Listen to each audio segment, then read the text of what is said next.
बाहर कहां गए हैं? कि द्वारका गए हैं अपने मित्र से मिलने के लिए। सुदामा जी ने कहा द्वारका भी मैं ही गया था,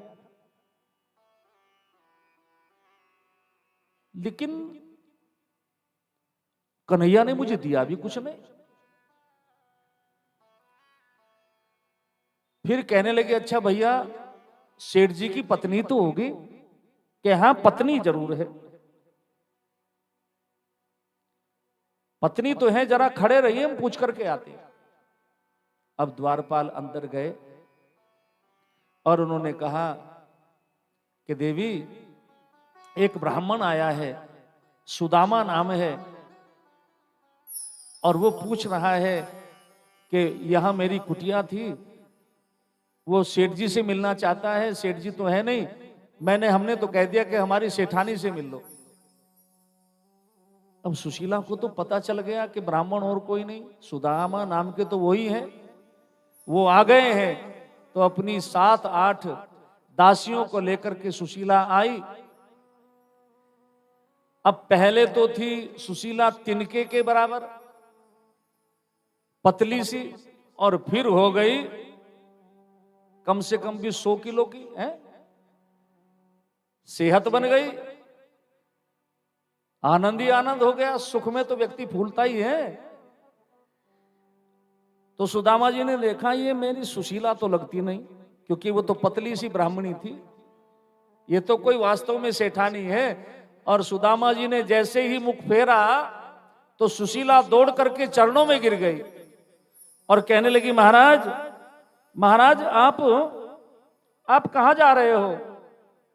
आप कहां जा रहे हो? मैं ही हूं सुशीला, अरे मैं ही आपकी पत्नी हूं।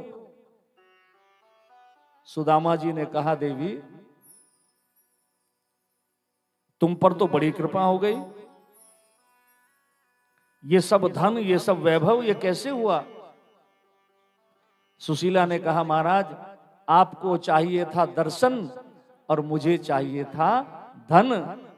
आपको दर्शन मिल गया और मुझे धन मिल गया। ये सब उस द्वारकाधीश कृपालु भगवान श्री कृष्ण की कृपा हुई है। अच्छा, सुदामा ने कहा तो तुम परेशान भी तो बहुत करती थी, जाओ द्वारिका जाओ द्वारिका, 8 याम यही रट लगाई रहती थी, जाओ द्वारिका जाओ द्वारिका। अब तुझे सोना मिल गया ना, अब धन मिल गया, तो सोने की चटनी बनाना, चांदी का भोजन बनाना, ऐसे ही खूब सोना चांदी खा। हम तो चलते हैं कहीं वन में भगवान का भजन करेंगे। सुशीला ने कहा मैं ही क्या करूंगी यहां रह करके, जब आप नहीं रहोगे तो मुझे ही यहां क्या करना है।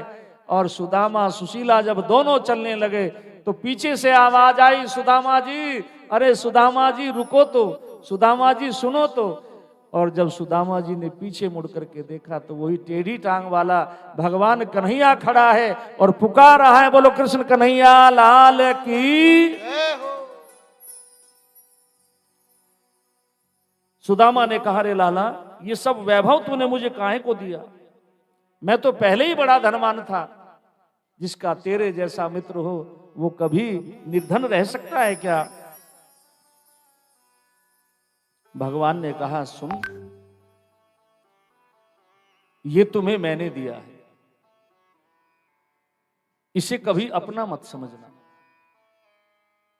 ये मेरा समझकर ही इसका सदुपयोग करो, तो माया में तुम कभी उलझोगे नहीं, भटकोगे नहीं।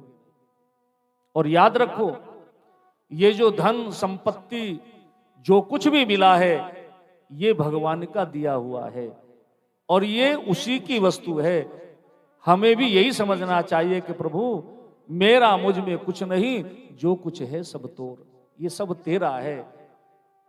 ये समझ करके अगर आप इस संसार में रहोगे तो निश्चित